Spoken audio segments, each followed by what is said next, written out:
बहुत समय पहले की बात है। एक व्यक्ति घर परिवार में वाद विवाद से तंग आ गया था। वह बहुत दुखी रहने लगा था। जब घर के झगड़े उसकी सहन शक्ति से ज्यादा हो गए तो उसने एक दिन सोचा कि अब मुझे संन्यास ले लेना चाहिए। वह व्यक्ति घर पर बिना किसी को कुछ बताए सब कुछ छोड़कर जंगल की ओर निकल गया। जंगल में उसे एक आश्रम दिखाई दिया।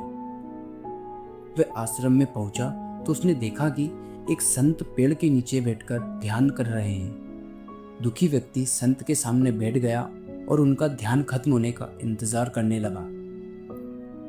जब संत का ध्यान पूरा हुआ और उन्होंने आंखें खोली तो व्यक्ति ने संत से कहा कि गुरुदेव, मुझे अपना शिष्य बना लीजिए।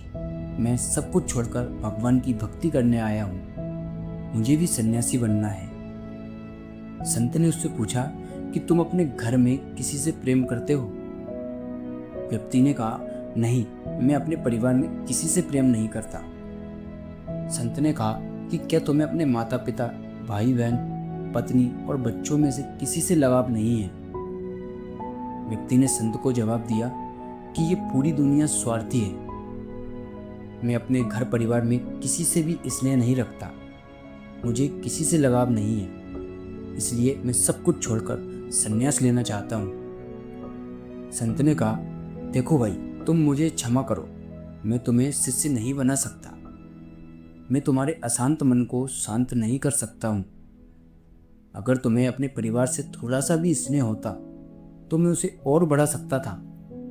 अगर तुम अपने माता पिता से प्रेम करते तो मैं इस प्रेम को बढ़ाकर तुम्हारे मन को भगवान की भक्ति में लगा सकता था। लेकिन तुम्हारा मन बहुत कठोर है।